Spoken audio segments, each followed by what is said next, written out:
wrecking your soul, Mr. Grinch. We wouldn't touch you with a...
And welcome back. It's the Early Morning Sunday Show. And this week we're sponsored by Radio Wasteland Records. I work for vinyl.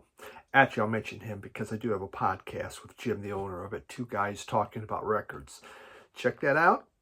It's on Spotify. It's on iHeart, Facebook. It's on YouTube under Radio Wasteland Records. But we're looking at the year's best and worst in music, I guess, this week. So should be really interesting. Okay.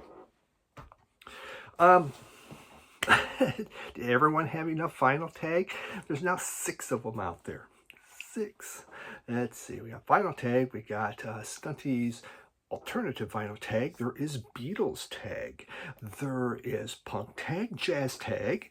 There is CD tag. And there's no doubt some other ones. So someone said, well, why don't you do an African tag? Well, I could do that. I could do a Zamrock tag. Wouldn't that get the responses? Dave, the VC ambassador, he would do it. He showed some really cool, some great 45s, some Zamrock 45s. That may not go real big, but that, again, it comes down to a vinyl tag. For those of you that want to do this, you're thinking about doing this, please, this is a great opportunity to do it by jumping into vinyl tag. You will get noticed. You will have more people see that video because it's really out there and people are watching these. And though there's a lot of them, a lot of noise, we like to watch them because it's fun to have the same questions, same people looking at it and getting some different responses. So if you haven't seen mine, check it out. I don't take them really seriously. I just do them for fun, and I have a lot of fun doing them. So, the answers tend to be a little bit off the wall because that's what I like to do. So, give that a shot. But, think about it if you have it. It's a good time. Okay, I think that's really, I'm not going to go too much to the Christmas lights again. Both those were around Midland. So, in my neighborhood as we drove around looking at Christmas lights. So there you go, more Christmas lights. They're going to keep coming. Otherwise, the singers were sitting in a mall down in Denver. We saw them. And, of course, pictures of my grandson. So let's begin. I have the very first album from 2023 right now. My first album. Brand new album of the year, so it wins as first album of 2023. And it came out, and it is Cyber Girl by First Boy on the Moon. Look at that, huh? Is that not neat? Oh, 2 women in space. Yeah, they're kind of similar too, don't they?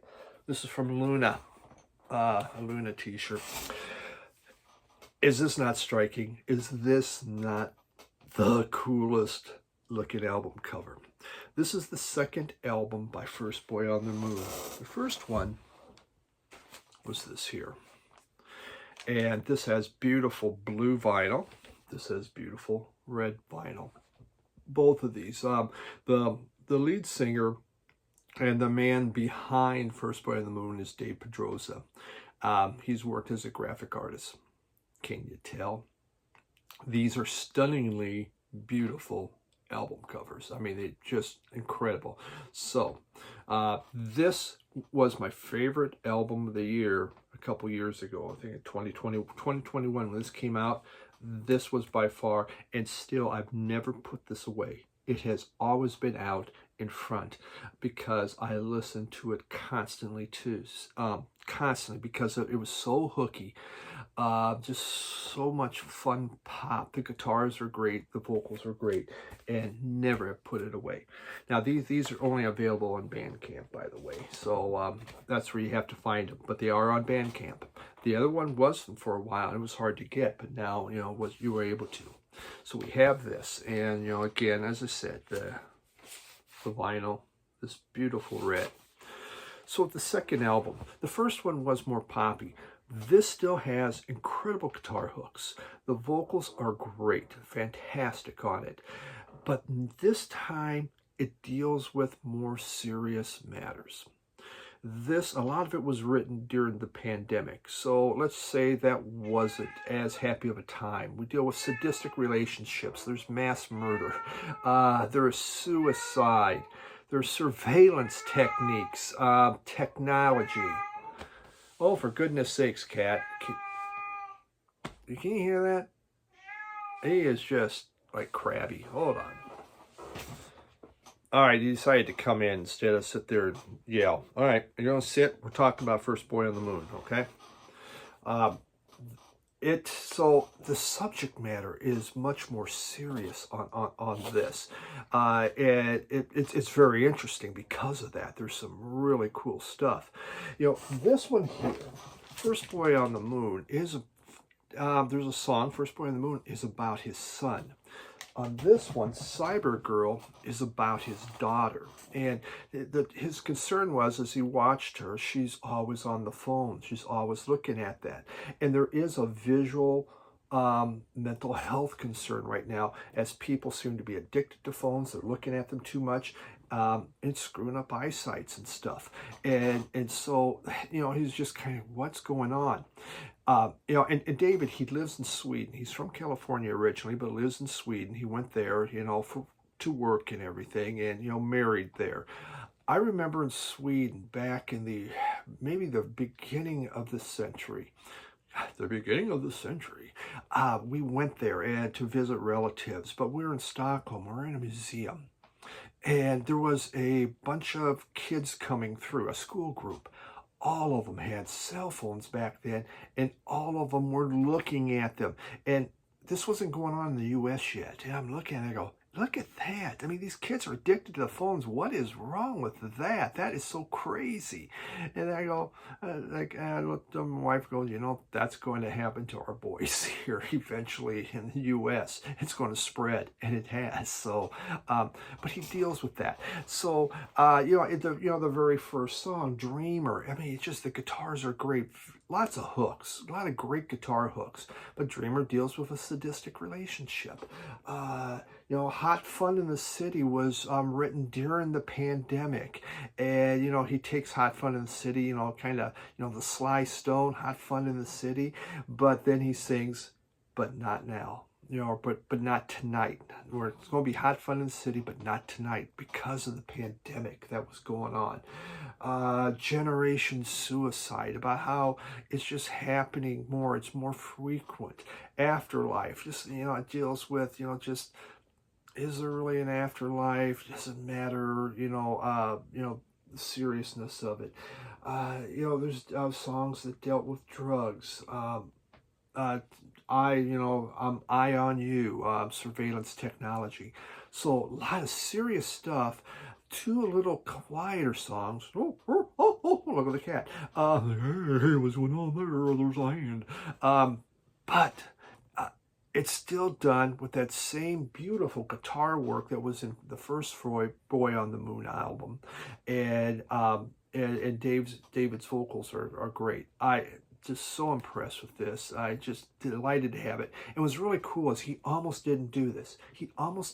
But the last album, the VC got behind, began buying it. And on here he goes, many thanks to the vinyl community. He puts that on there. Many thanks to the vinyl community.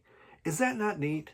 I mean, name one album that said, thank you, vinyl community. Because the vinyl community gave him the power and the strength to say, you know what, I can do this. I can, I'm going to make another album because of the support. So check it out on Bandcamp. I mean, it's pretty awesome when someone felt that what you guys do, watching these videos, but also buying music, and you supported this guy and his band. So he's put the band back together. They're going to be out touring, and really looking forward to it. More in Sweden, though. I'm sure he won't be in Midland or wherever else I'll be. So, but great album. First one of the year. Take away satisfaction, but if we don't lose our mind, so we'll compete with your distraction, 'cause avenues are only passion. Come away, soccer girl, come away now, soccer girl. Come away, soccer girl, time to leave this soccer world. And all night long, he sees the dreamer with his head up in the sky. Stephen, come on and take my hand. I will help you understand. There's no one else I'd rather see tonight. Yeah, I will treat you nice. Okay, then we go into Ducks Limited. Ducks Limited, or actually Ducks Unlimited, which is actually an organization, a hunting organization for duck hunters, just in case you don't know. Okay, but this is a group out of Toronto. Yeah, here we go. Go Canada. Jim Gleason gave me this, which was very, very cool. Almost unexpected. It is, it came out in 2021. It was an EP. Look at that. That's kind of an olive green, isn't it? So, wow, we got a lot of colored vinyl happening. It's Jangle Pop. And Jim and I, on Two Guys Talking About Records once, we had a thing about Jangle Pop. I talked about Jangle Pop and went into it because, what is Jangle Pop? Is it something? Well, he bought one of these, and he really liked it a lot. And so he had a second one. He goes, here, you got me into Jangle Pop. But this is done by two guys, Tom McCreary and Evan Lewis. In Canada. Now, the thing is, one of them, I believe, the guitarist, Lewis, he's from Australia. There you go, Mike Rankin. And then we have McCreary is born in the UK, lived in the US, and now in Canada. I guess these guys wanted to go to a colder climate. Well, let's go to Canada. It's hard to get colder unless we decide to move to Siberia. They are putting out a second album, coming out in February of this year. So this was, again, it's a really neat, it's Jangle Pop and Power Pop. It's all kind of put in there together. Really good stuff. They self-record, this was self-recorded, self-produced by them to get this put out. And really what they do is on here, it's basically very much a satiric look at society and how and the ridiculous demands that are put on by society. So kind of a darker album, but yet you have Jangle Pop happening, so it gives it a poppy, happier feel. There's lots of breezy guitar sounds, and it just, it's kind of like Flying Nun Records, something you would find on Flying Nun Records, quite honestly. And this is the expanded edition. Again, it's available on Bandcamp, and it's probably available at other spots too. But so this is, from their EP, but they expanded it. Really good stuff. Really enjoyed this. Ducks Limited or Ducks Unlimited. It's called Get Bleak. Get Bleak. So there we go. What a happy title.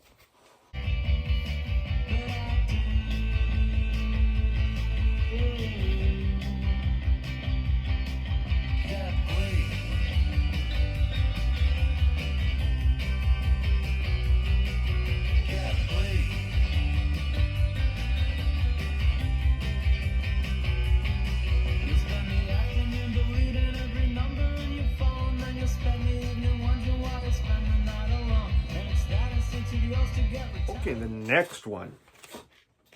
He has stuff on his nose, like spaghetti sauce. I don't know. There's he's not cleaning it off, so he has those red things. Don't look like blood, but I don't know.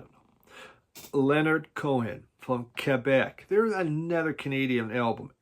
Brian, Embryonic Robot. Here we have it. We got it. A Leonard Cohen album. I have one, and this came out in the late '80s. It is on luscious black vinyl. Again, Leonard Cohen was a poet, he was an author, and then in mid-60s, he was in his mid-30s now, decided, I'm going to make a record. And he did. And Brian, the Embryonic Robot, he's had a great series on Leonard Cohen. So check out that channel if you're interested in Leonard Cohen, because he really goes through each of his albums, because it's someone that he really, really likes. Well, this was the first Leonard Cohen album I really bought. And I say I really bought because I had some others I'd find in bargain bins and stuff like that. This is when I was buying just to buy, and I would scoop them up. And they were okay, but I saw this, Rolling Stone talked about this and really liked it, and I bought it, and it blew me away because it has the song The Future and the song Waiting for the Miracle. This is the first and second song. Both of those were on were on a movie, Natural Born Killer soundtrack. You could find them on there. Now, I never saw Natural Born Killers. I did buy the soundtrack. And they're haunting. And this is a haunting album. It's a very dark album. It's a brooding album. But yet it's done in this cool way. There's these eerie synthesizers happening, but also the synthesizers can be chiming at times, so it's different. I've always liked this, and I had it in CD, but I hadn't brought it back after the flood, and then I saw it's reissued in vinyl. So I grabbed it because I loved this so much when it came out. So I've just shown you 3 dark albums. Is 2024 the year of being really depressed? I don't know, but it makes you kind of wonder, doesn't it? I mean, there's a lot of crap going on in the world, but honestly, when isn't there a lot of crap going on in the world, But this is, kind of sometimes a little closer to spoken word, shall we say. There is, he does sing, but, it's just kind of a spoken word type poetry happening as he goes through it. And it's just, he just really, the album, he challenges the concepts of righteousness and despair in a modern world. Yeah, it's heavy, okay? But it sounded great. Super happy to get this from Leonard Cohen, The Future, which wasn't bright, and he was not wearing shades. To stand beneath my window with your bugle and your drum, and me, I'm up there waiting for the miracle to come.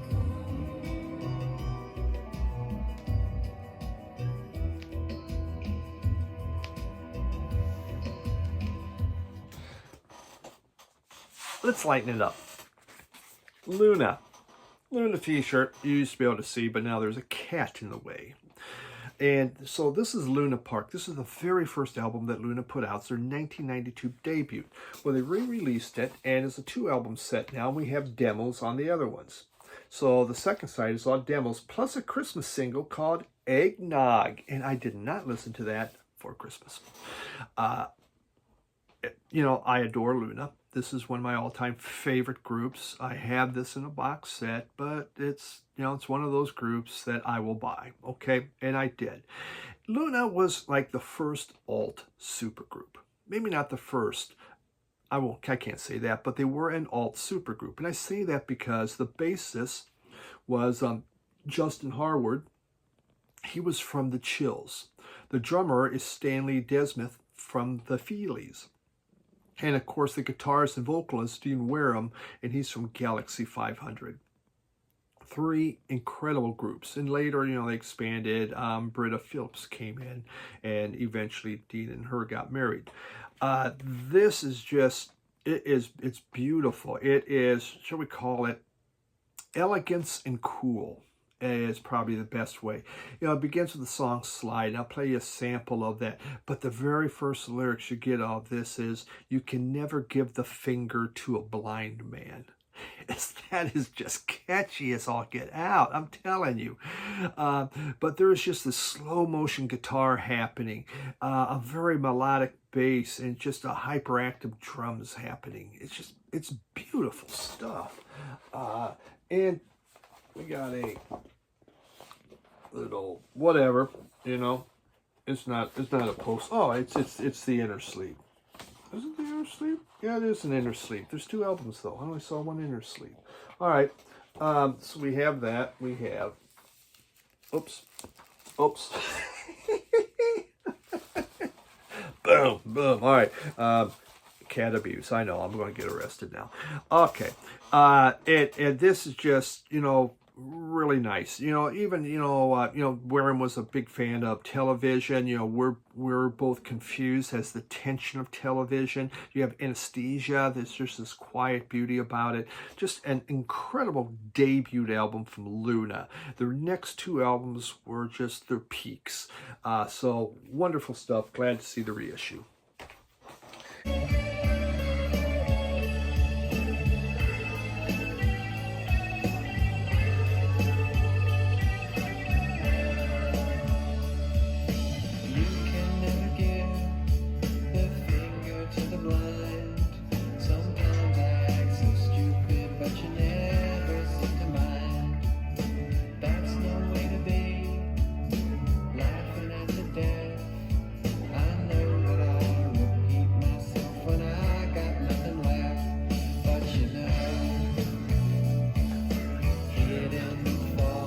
Here, a twofer.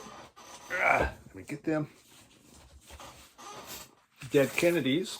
And yes, 2 Dead Kennedys. Let's get back to stuff of depression and crap like that. We have In God We Trust, the second Dead Kennedys album that came out in 1981. And we have an EP because Harris Pilton says I should do more EPs. And this is Too Drunk to Fuck. Yes, I said another naughty word. I said naughty words in Vinyl Tag, and I just said one now. This is a year going to hell. It is in 45 RPM, Tentacle Records. Of course, I always put it on 33, and it sounds like cough syrup.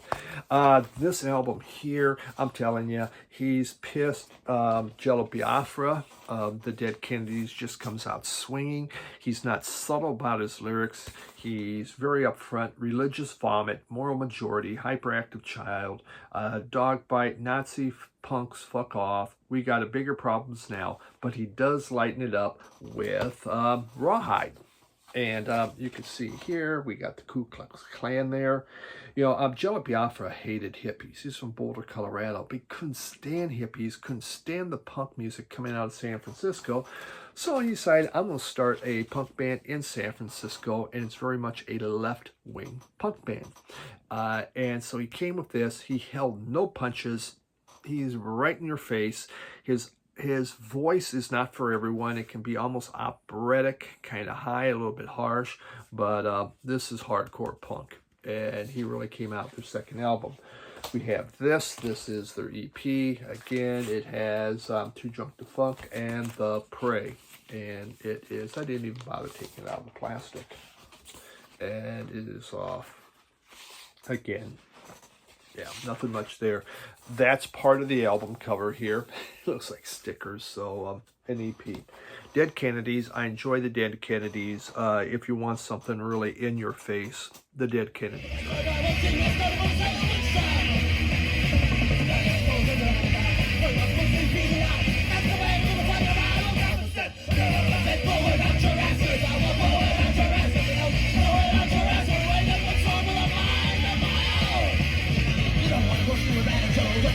Okay, then we have let's go into blues, because we've been talking about all this depressing stuff, so why not talk about the blues? I got the blues.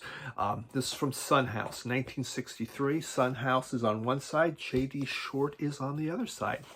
It's like a two-for album. You get two guys at once.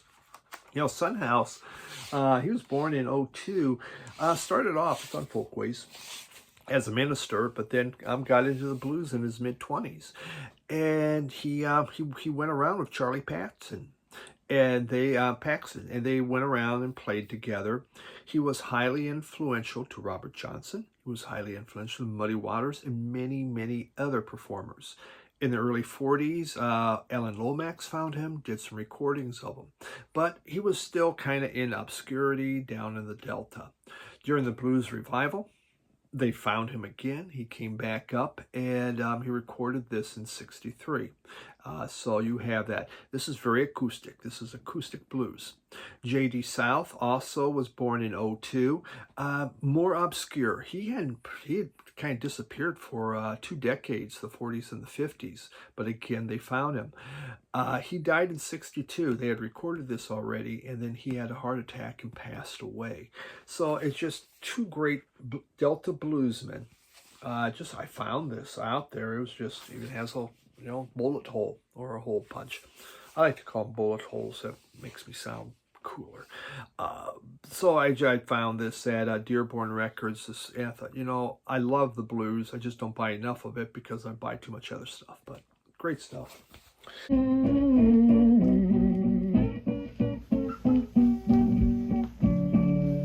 did you get that letter I mailed in your backyard?